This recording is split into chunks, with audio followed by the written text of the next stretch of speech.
우리가 매주일 고린도 전서를 묵상하면서 교회와 성도가 경험하는 갈등과 삶의 문제들을 함께 살펴보고 있습니다. 이 고린도 전서의 갈등의 문제는 남의 이야기가 아니죠. 사실은 우리의 이야기입니다. 신앙을 가지고 이 현실을 살아갈 때 우리는 너무나 자연스럽게 많은 갈등 상황들을 마주하게 됩니다.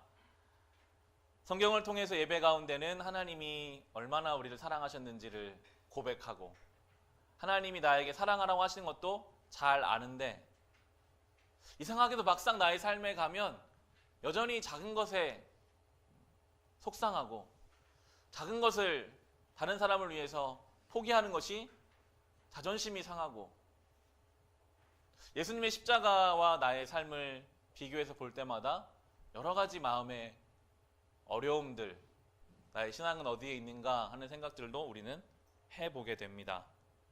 고린도 전서는 그러한 우리에게 성도의 삶의 갈등을 어떻게 풀어갈 것인가, 교회 안에서 일상 속에서 우리는 어떻게 살아가야 할 것인가에 대한 대답들을 해주고 있습니다. 특별히 오늘 우리가 함께 살펴보게 될 이 13장, 결국 바울은 여기까지 끌고 온 거예요. 여러 가지 문제에 대해서 이야기를 하고 하면서 결국에는 결론으로 이 모든 우리가 당면한 이 고린도 교회의 문제를 해결할 수 있는 방법이 무엇이겠냐? 그것은 사랑이다 라고 결론으로 이 13장을 통해서 해결책을 제시해 주는 것입니다. 지난주에 살펴본 12장은 여러 은사들을 하나하나 말하거든요. 이런 은사도 있고 이런 은사도 있고. 그런데 바울은 결국 가장 큰 은사가 있는데 라고 하는 것이 마지막 절인 이 12장 31절을 보시면 여러 은사를 쭉 이야기하고 나서요. 그러나 여러분은 더 큰 은사를 열심히 구하십시오. 이제 내가 가장 좋은 길을 여러분에게 보여드리겠습니다 라고 하면서 그 어떤 은사보다 우리가 사모해야 할 은사, 그것이 바로 사랑임을 이야기하려고 이제 13장으로 들어갑니다. 13장 1절부터 3절을 보시면 사랑이 없는 경우에 대해서 먼저 말해요. 1, 2, 3절을 보시면 내가 사람의 모든 말과 천사의 말을 할 수 있을지라도 내게 사랑이 없으면 울리는 징이나 요란한 꽹가리가 될 뿐입니다. 내가 예언하는 능력을 가지고 있을지라도 또 모든 비밀과 모든 지식을 가지고 있을지라도 또 산을 옮길 만한 모든 믿음을 가지고 있을지라도 사랑이 없으면 아무것도 아닙니다. 내가 내 모든 소유를 나누어 줄지라도 내가 자랑 삼아 내 몸을 넘겨줄지라도 사랑이 없으면 내게는 아무런 이로움이 없습니다 라고 하면서 사랑을 강조하고 있습니다. 천사의 말을 해도 사랑이 없으면 그것은 울리는 꽹가리와 같다. 예언하는 능력, 비밀의 지식, 산을 옮길 만한 믿음이 있어도 사랑이 없으면 아무것도 아니다 라고 이야기하는 것은 방언이나 예언이나 믿음의 필요가 없다라고 그것을 깎아내리는 것이 아니라 사랑을 강조하고 있는 것입니다. 사랑이 중요하다. 그 어떤 것보다 우리가 사랑을 추구하고 찾아가야 한다라고 이야기하고 있습니다. 왜냐하면 지금 그 고린도 교회 현실이었거든요. 고린도 교회는 예언도 하고요, 방언도 하고 믿음의 손길들도 있어요. 다 있는 것 같은데 교회 안에 문제가 계속 발생하고 있잖아요. 바울은 명확하게 이야기합니다. 사랑이 없어서 그렇다. 아무리 많은 것을, 아무리 많은 은사가 있어도 사랑이 없으면 지금 서로 나누어지고 마음이 불편하고 그렇게 될 수밖에 없다라고 우리에게 말씀하고 있습니다. 우리도 마찬가지일 겁니다. 아무리 우리가 뜨겁게 예배를 드리고 성경 지식이 많고 방언을 하든 예언을 하든 은사가 충만하다 할지라도 우리 안에 사랑이 없으면 여전히 우리의 가정에는 내 믿음과는 동떨어진, 그러나 내가 담을 수 없는 부분들, 여전히 우리 일상 속에서는 내가 믿음이 있는 것 같은데도 나를 붙잡는 어려움들이 남을 수밖에 없다라고 성경은 우리에게 말씀하십니다. 사랑이 무엇인가? 늘 던지는 질문인 것 같아요. 교회 밖에서도 많은 사람들이 사랑이 무엇인가? 우리에게 하나님께서 요구하시는 사랑, 분명한 것은 내가 하고 싶은 대로 내 생각대로 하는 사랑은 아니라는 것입니다. 주님이 우리에게 요구하시는 사랑의 모습이 있어요. 오늘 4, 5, 6, 7절 너무나 저는 구체적인 이 사랑에 대한 설명이 우리에게 얼마나 귀한가라는 생각을 할 수밖에 없습니다. 하나님이 그냥 말해주셨어요. 이게 사랑이다. 이런 사랑을 해라. 4, 5, 6, 7절을 보시면 우리 함께 읽어볼까요? 4, 5, 6, 7절입니다. 함께 읽겠습니다. 사랑은 오래 참고 친절합니다. 사랑은 시기하지 않으며 뽐내지 않으며 교만하지 않습니다. 사랑은 무례하지 않으며 자기의 이익을 구하지 않으며 성을 내지 않으며 원한을 품지 않습니다. 사랑은 불의를 기뻐하지 않으며 진리와 함께 기뻐합니다. 사랑은 모든 것을 덮어주며 모든 것을 믿으며 모든 것을 바라며 모든 것을 견딥니다. 아멘. 성경이 말하는 사랑, 가장 먼저 나오는 이 오래 참고, 저는 늘 이 오래 참고 앞에 오자에 힘을 줘보려고 합니다. 오래 참고. 사랑은 오래 참는 것이라고. 이 한 구절만으로도 하나님이 우리에게 요구하시는 사랑이 어떠한 방향인지를 알 수 있어요. 성경이 말하는 사랑은요, 그냥 내 속에서 올라오는 대로 여과 없이 분출해내는 사랑이 아니더라고요. 성경이 말하는 사랑은 의지를 들여야 하는 사랑, 노력을 해야만 하는 사랑, 때로 나의 본성과는 거스르는 방향으로 가야 하는 것이 주님이 말하는 사랑입니다. 우리의 유전자에는 이미 들어가 있는 것들이 있습니다. 그냥 태어나면 숨을 쉬어요. 노력하지 않아도 숨 쉽니다. 노력하지 않아도 배고프면 먹을 것을 찾고요. 잠이 오면 잡니다. 우리는 그렇게 움직이게 되어 있지만 이 사랑은 그것과는 종류가 다릅니다. 노력을 해야 돼요. 배워야 돼요. 마치 악기를 연주하고 싶으면 그것을 배워야 하고 노력을 하고 연습을 해야 하듯이, 마치 스포츠를 즐기려고 하면 그 규칙을 알고 열심히 연습을 해서 그 맞게 움직여야 하듯이 성경은 지금 사랑이 그러하다. 노력해야 한다. 첫 번째가 참는다잖아요. 나는 그렇게 하기 싫은데 그걸 참아내는 것이 사랑이다. 나는 지금 저 사람 사랑하는 거 포기하고 싶고 만나기 쉽지도 않고, 나는 지금 내가 하고 싶은 말을 다 쏟아내고 싶은데, 그런데 그 자리에서 참아내는 것, 내 본성과는 때로는 다르게 살아가는 것, 그것이 사랑의 시작이다라고 성경이 오늘 우리에게 말씀해 주고 계십니다. 내 속에 있는 본능적인 어떤 것들을 하나님의 은혜와 사랑으로 참아내는 것이 사랑의 시작입니다. 친절한 사랑, 시기하지 않고 뽐내지 않으며 교만하지 않는 사랑, 무례하지 않고 자기 이익만 구하지 않고 성내거나 원한을 품지 않고 불의를 기뻐하지 않고 진리와 함께 기뻐하는 사랑, 모든 것을 덮어주며 모든 것을 믿어주며 모든 것을 바라고 견뎌주는 사랑. 이 사랑을 오늘 우리에게 이렇게 하자라고 말씀하십니다. 잘 안 되기 때문에 말씀하신다라고 묵상이 되더라고요. 이게 어렵거든요. 우리의 본성은 이렇지 않거든요. 그렇기 때문에 이렇게 하자. 그 길이 생명의 길이라고 우리에게 말씀하십니다. 어렵습니다. 오래 참는 것 어렵습니다. 친절한 것은 어렵습니다. 견뎌주는 것, 믿어주는 것, 덮어주는 것, 우리에게는 참 어려운 일입니다. 그래서 우리는 이것을 주님 앞에 구해야 합니다. 우리가 주님 앞에 와서 구할 것이요, 이거예요. 주님, 이런 사랑을 하게 해주십시오. 주님, 나는 그런 사랑이 없는데 지금 주님이 그렇게 하라고 말씀하시, 그것이 갈등의 해결의 방법이라고, 그것이 이 땅 가운데 하나님 나라를 누리는 방법이라고 말씀하셨다면 내가 그 사랑을 품을 수 있도록 나에게 그 사랑을 부어주십시오라고 구하는 것이 우리의 신앙의 첫 번째 간구의 제목이 되어야 합니다. 예수님 말씀하셨거든요. 먼저 그의 나라와 그의 의를 구하라. 하나님은 너희가 필요한 거 뭐든지 다 하신다. 그러니까 너희는 먼저 그의 나라와 그의 의를 구하라고 할 때 그의 나라가 거창한 하나님의 나라가 아니라요, 이겁니다. 하나님의 사랑이 내 안에 이루어지기를 구하는 것. 하나님, 나 오래 참는 사랑하게 해주세요. 내 가족을 향해서 내가 참지 못합니다. 내 자녀를 향해서 내 일상에서 매일 만나는 그 한 사람을 한 번을 참아주지 못합니다. 주님은 나를 여기까지 참아주셨는데 저는 그것을 하지 못하는 사람입니다. 겸손을 주님 앞에 인정하고 하나님의 은혜를 구하는 것, 그것이 하나님의 나라를 구하는 것이고요, 하나님의 의를 구하는 것입니다. 그러할 때에 우리가 주님 가운데서 새로운 것들을 경험하게 될 것입니다. 그리고 이 길을 가는 것이죠. 내가 사랑해 보리라 결단하는 것입니다. 노력하는 것입니다. 의지를 드리는 것입니다. 내 안에 그런 것이 없지만 내가 주님 앞에 기도했고 내가 다시 우리 삶의 현장에서 이 사랑하는 삶을 살아가야지. 성경은 말합니다. 이어지는 이 후반부는 사랑의 가치와 의미에 대해 설명하는데요, 8, 9, 10절에 사랑은 없어지지 않습니다.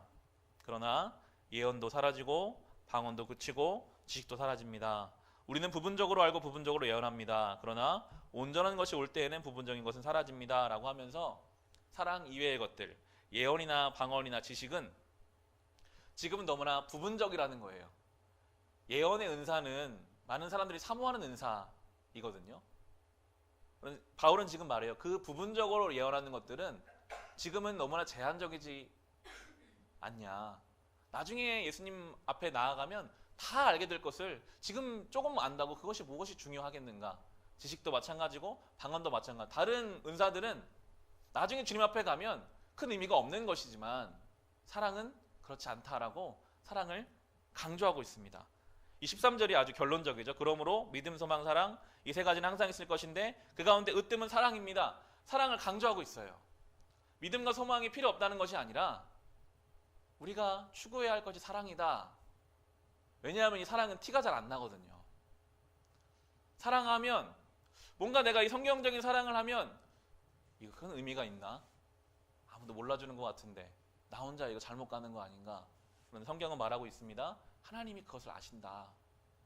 아무도 몰라줘도 참으면서 사랑하는 거, 덮어주며 사랑하고 견뎌주며 사랑하는 것, 심지어 그 받는 사람도 모른다 할지라도 하나님이 의미 있게 보신다고, 영원할 것이라고, 믿음 소망보다 그 사랑이 더 귀하다고, 하나님께 오는 그날에 그 사랑 하나하나를 다 기억하고 계시다고 오늘 우리에게 이 사랑의 의미에 대해서 말씀해 주고 계신 것입니다.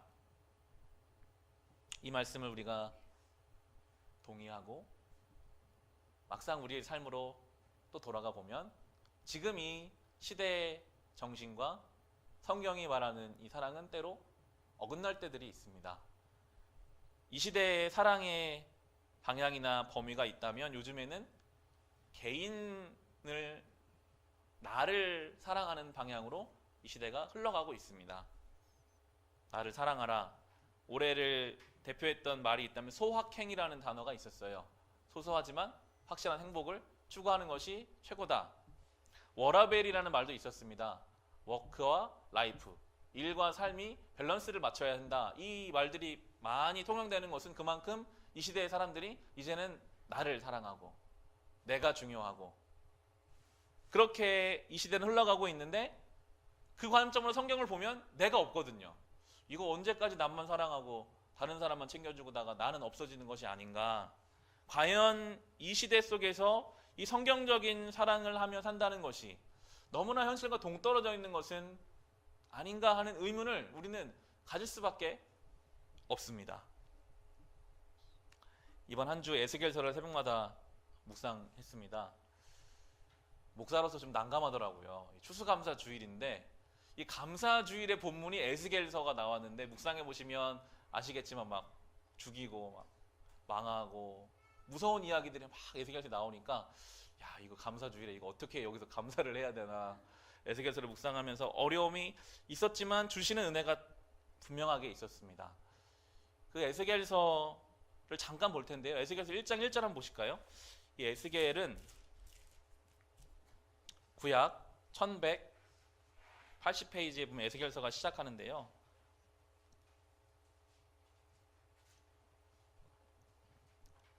에스겔 1장 1절에 보면 에스겔서가 또 에스겔이 어떤 상황에서 삶을 시작하는지가 나옵니다. 에스겔서 1장 1절에 때는 제30년 넷째 달 5일이었다. 그때에 내가 포로로 잡혀온 사람들과 함께 그발 강가에 있었다. 나는 하나님이 하늘을 열어 보여주신 환상을 보았다라고 나옵니다. 나라가 완전히 망하진 않았고요.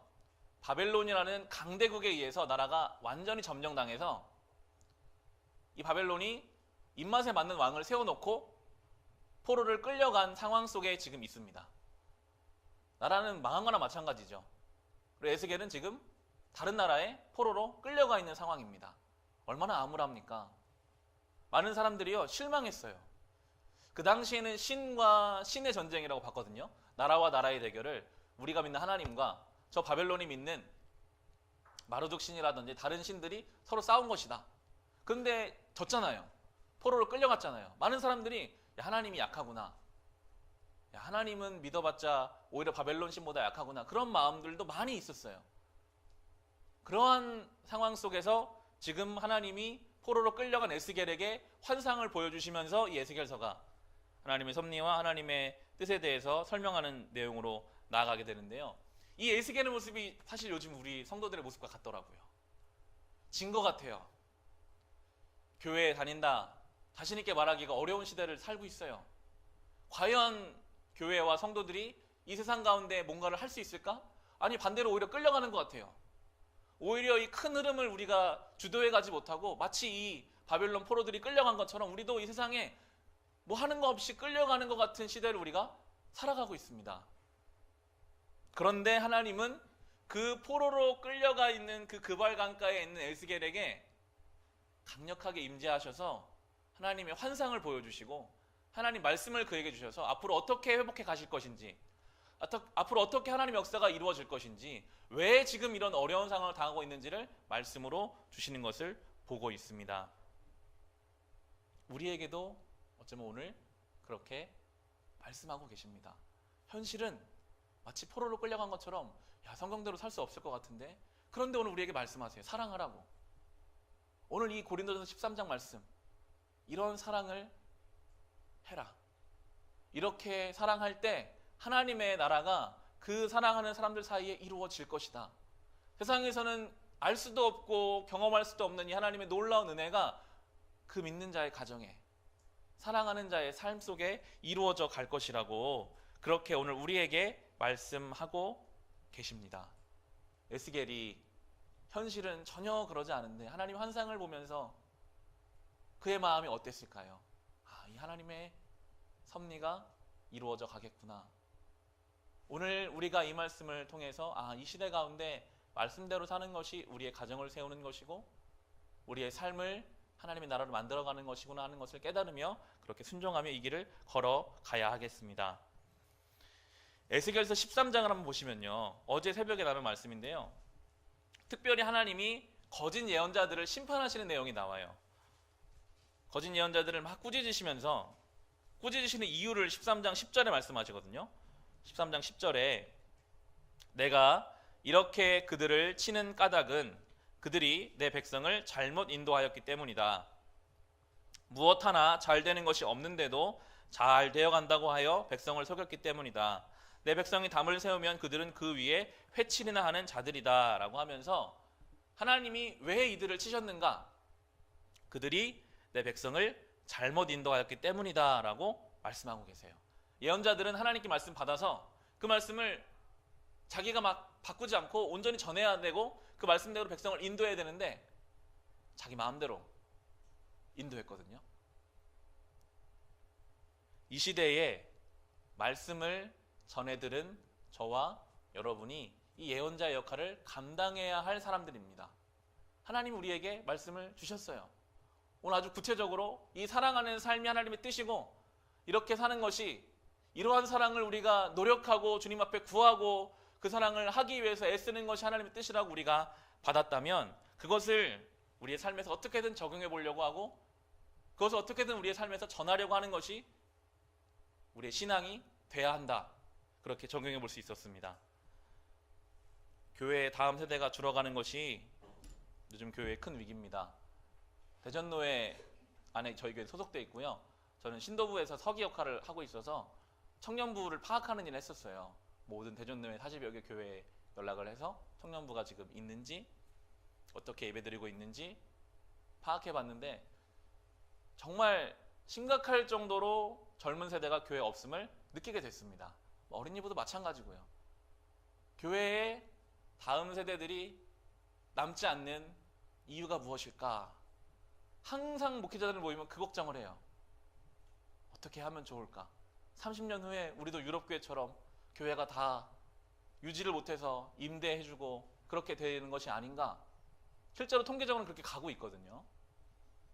왜 교회에 다음 세대가 남지 않을까? 교육 시스템의 문제일까요? 세상보다 교회가 아이들의 흥미를 끌지 못해서 그래서 교회의 아이들과 청년들이 남지 않는 것일까요? 물론 그런 이유도 있겠죠. 그러나 더욱 직접적인 원인이 있다면 부모 된 신앙인, 선배 된 신앙인이 그 삶으로 온전하게 보이지 못한 것, 믿음의 기성세대가 가지고 있는 책임이 더 직접적일 것입니다. 그런 생각을 해봅니다. 이 고린도전서 13장에 나오는 사랑으로 두 부모가 그렇게 산다면 참아주고 덮어주고, 그것이 안 될 때는 내가 그렇게 해야 되는데 그렇게 못하고 있다. 함께 온 가족이 기도하며 하나님의 사랑을 구하고, 그렇게 믿음으로 씨름하는 부모의 모습을 본 자녀가 교회의 시스템이 어떠하든 세상의 풍토가 어떠하든 손가락질하든 뭐하든 간에 보고 경험했다면 주님 앞에 신앙으로 나올 수밖에 없는 것입니다. 우리가 거짓 예언자가 되지 않으려면 하나님께 받은 말씀을 내 상황이 어떠해서 나는 그 말씀대로 못 삽니다. 내 상황이 이러해서 나는 그 말씀을 내 마음대로 적용합니다. 이렇게 하는 것이 거짓 예언자예요. 주님 백성을 잘못 인도하는 거라고 오늘 말씀하고 계십니다. 우리가 받은 이 말씀대로 살기를 몸부림치고 애쓸 때 자연스럽게 주의 백성들이, 우리 자녀들이 주님 전으로 이끌어져 가게 될 것입니다.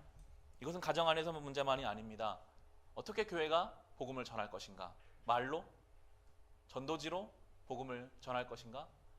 제가 수년 동안 매 주일 나가서 전도 교회에서도 하고 캠퍼스에도 해봤거든요. 말로 하는 전도, 전도지라는 전도에는 한계가 있습니다. 복음의 내용을 전할 수는 있지만 이미 우리나라에 많은 사람들이 어느 정도 복음의 내용을 알고 있거든요. 우리가 믿는 자로서 내가 성도임을 아는 누군가에게 나의 삶으로 그것을 보이는 것이 복음을 전하는 방법입니다. 내가 예수 믿는 거 아는데 오늘 성경과는 다르게 살아요. 참지 않아요. 덮어주지 않아요. 이해하지 않고 조금도 그를 믿어주지 않는다면 어떻게 우리가 이 말씀으로 누군가에게 복음을 전할 수가 있겠습니까? 마지막으로 교회에서도 마찬가지입니다.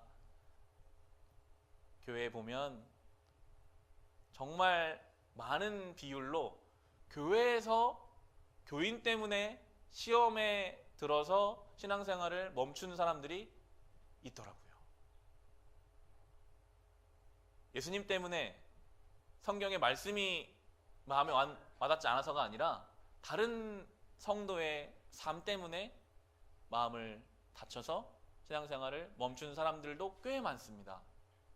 물론 상처받는 것을 이겨내야 하겠지만 그런 원인을 제공한 것도 우리가 생각해야 될 문제일 것입니다.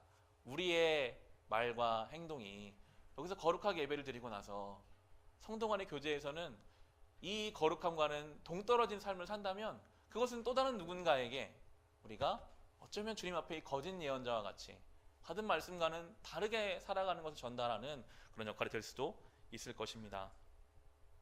사랑은 주님이 우리에게 주신 명령이고 이 사랑을 통해서 하나님의 역사가 이 땅 가운데 이루어져 갑니다. 하나님의 뜻이 어디 있는가? 여기 있습니다.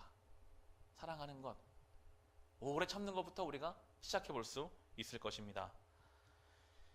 사랑의 사도라고 불리는 요한은 요한 1서에서 사랑에 대해서 설명합니다. 우리 요한 1서를 보시면서 오늘 말씀을 마무리할 텐데요. 요한 1서 4장을 한번 보겠습니다. 신약 373페이지입니다.